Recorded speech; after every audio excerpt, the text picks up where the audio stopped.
प्रधान जो अब तक शिक्षा मंत्री थे, उन्होंने अपना ट्विटर प्रोफाइल बदल दिया है और सिर्फ उसके ऊपर लिखा हुआ है एमपी लोकसभा संबलपुर से व्यूज। और जो अब तक शिक्षा मंत्री थे, उन्होंने अपने ट्विटर बायो से, अपने ट्विटर हैंडल से मंत्री हटा दिया है और सिर्फ एमपी उनके ट्विटर बायो पे लिखा हुआ है।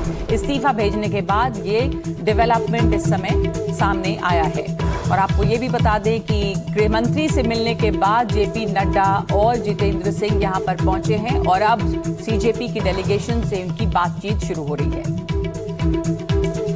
धर्मेंद्र प्रधान ने एक्स पर अपना प्रोफाइल बदल दिया है, अपने नाम के सामने से मंत्री हटा दिया है, अब सिर्फ सांसद उनके नाम के आगे लिखा हुआ है।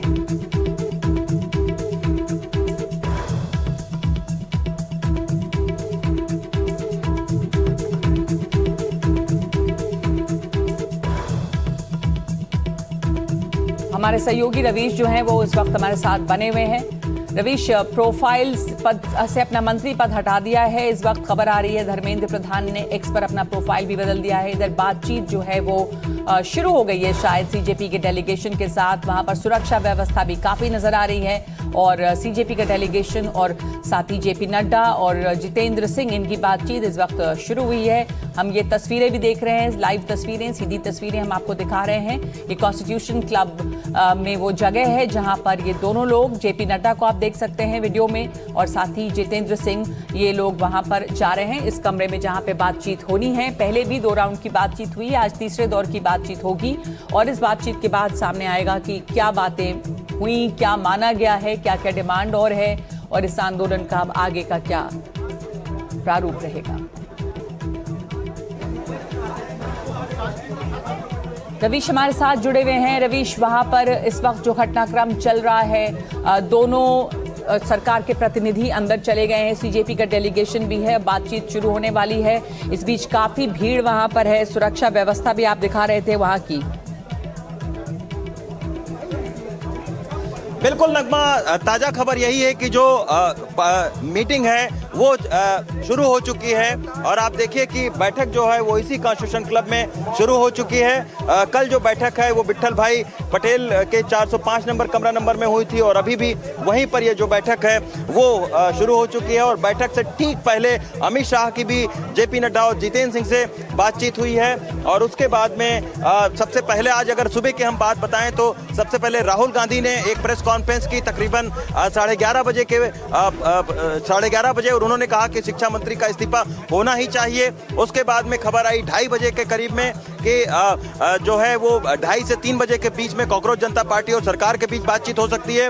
और इसके बाद में, इससे पहले ही ये खबर आई, फिर उसके बाद खबर आई कि 4 बजे बैठक का वक्त जो है थोड़ा डिले कर दिया गया है और फिर इसी बीच खबर आई कि शिक्षा मंत्री ने इस्तीफा दे दिया है। पहले भी कल हमने देखा था कि सरकार 3 में से 2 डिमांड्स को उसने मान लिया था। शिक्षा मंत्री के इस्तीफे पर ही कहीं ना कहीं बात अटकी हुई थी। कल भी रात को हमने देखा कि सूत्रों के हवाले से खबर आई कि शिक्षा मंत्री के पीछे कैबिनेट खड़ी है, उनका इस्तीफा नहीं होगा। लेकिन आज जो है सुबह होते होते, दोपहर होते होते उनका इस्तीफा आ गया। बाकायदा उन्होंने अपने इस्तीफे में ये लिखा कि एक नैतिकता के आधार पर वो इस्तीफा दे रहे हैं, जो कि 10 दिनों से जो घटनाक्रम चल रहा था उससे वो दुखी थे। जिस तरीके से ये पूरा आंदोलन दिल्ली से लेकर बिहार, बिहार से लेकर महाराष्ट्र और जिस तरीके से महाराष्ट्र के मुख्यमंत्री देवेंद्र फडणवीस को आनन फानन में दिल्ली बुलाया है, इसके तमाम सारे राजनीतिक संकेत हैं। कहीं ना कहीं आने वाले कुछ घंटे अहम हैं। देखना होगा कि आखिर क्या कुछ यहाँ से घोषणा होती है, ऐलान होता है और अभिजीत दीपके अपने समर्थकों से जंतर मंतर पर क्या कुछ कहते हैं, क्योंकि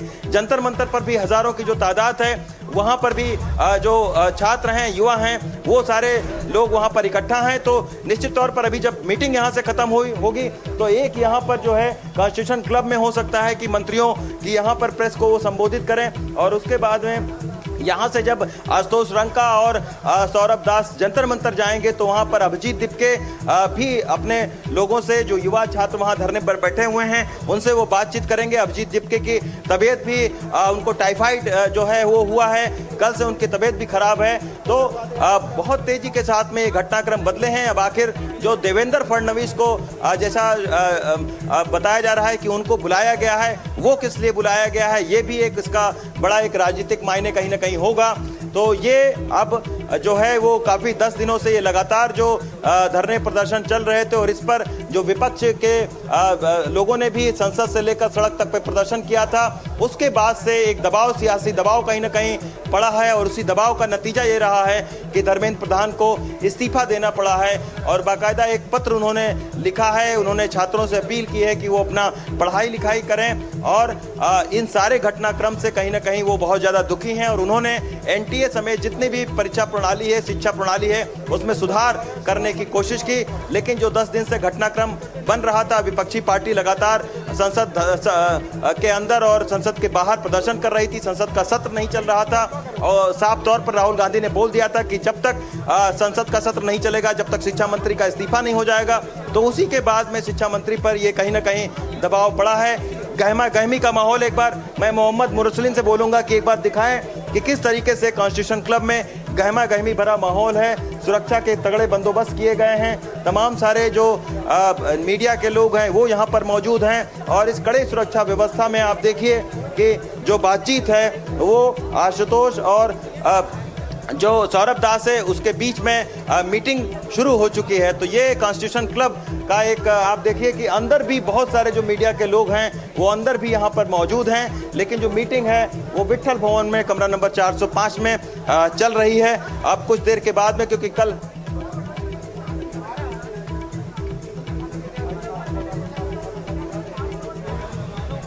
जी रवीश। जी बाबा जी, तो रवीश, जैसा आप बता रहे थे कि यहाँ पर ये बैठक जो है वो चल रही है। अब सवाल ये भी है कि इसके बाद में क्या संसद की कार्रवाई जो है वो सही चलेगी, क्योंकि राहुल गांधी ने पहले कहा था कि संसद की कार्रवाई नहीं चलने देंगे, लेकिन अब जब धर्मेंद्र प्रधान ने इस्तीफा दिया है, बल्कि धर्मेंद्र प्रधान ने ट्विटर पे अपने प्रोफाइल को भी बदल दिया जिसमें मंत्री हटा दिया गया है और सिर्फ सांसद के तौर पे उन्होंने अपने ट्विटर बायो को, प्रोफाइल को लिखा है।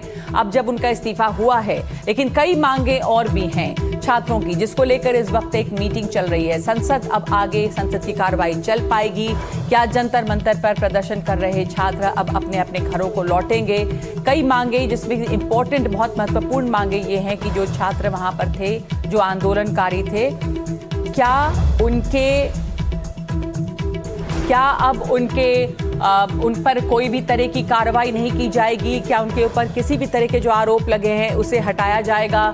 और साथ ही जो परिवार हैं जिनके बच्चों ने आत्महत्या की थी, क्या उन्हें मुआवजा मिलेगा? 1 करोड़ मुआवजे की मांग भी की है और साथ ही एक सार्वजनिक माफी दिल्ली पुलिस और रैपिड एक्शन फोर्स की तरफ से, जिन लोगों ने जंतर मंतर पर प्रदर्शन कर रहे छात्रों के ऊपर लाठियां चलाईं और बहुत सारे छात्र इसमें जख्मी हुए, क्या उनके ऊपर कार्रवाई की जाएगी? इसके ऊपर अब तमाम विपक्ष के नेताओं की प्रतिक्रिया आ रही है। सुनिए प्रियंका गांधी को। The 25th of July 2026 is the day that the people of our country have started claiming their country back from those who have tried to destroy the constitution, from those who have tried everything to oppress and suppress the voice of our people. I believe that this is a victory for the youth of India. I am so proud of each one of them who has gone and stood there. They have done it exactly in the way that Mahatma Gandhi taught us. They have done it non-violently. देर आए दुरुस्त आए, ये पहले आ जाना चाहिए था ताकि इतना नुकसान नहीं होता जितने पूरे देश में हुआ।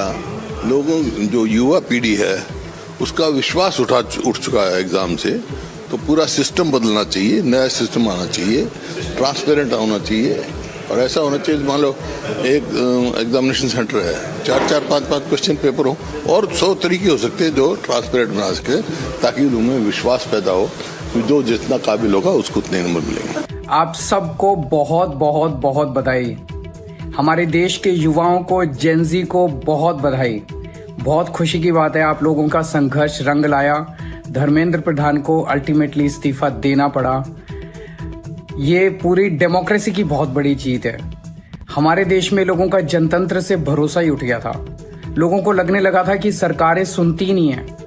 जनता सरकारों के सामने चिल्लाती रहती थी, गिड़गिड़ाती रहती थी। हर चीज के लिए हम सरकार को हाथ जोड़ते रहते थे, पैर पकड़। सरकारें कभी सुनती नहीं थी।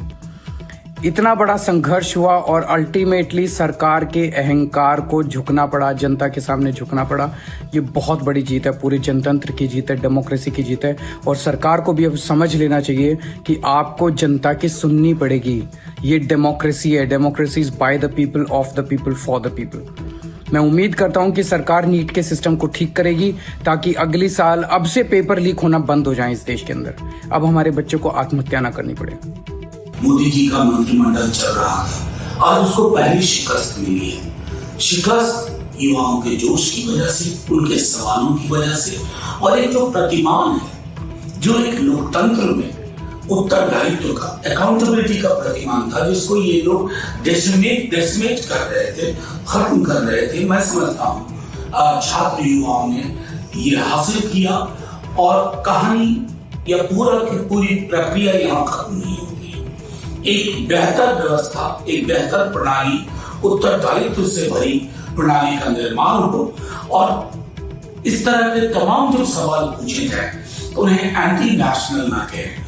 राष्ट्र से मोहब्बत थी, इसलिए लोग अपनी चिंता परेशानी छोड़कर अलग अलग शहरों में अपनी आवाज बुलंद करते हैं।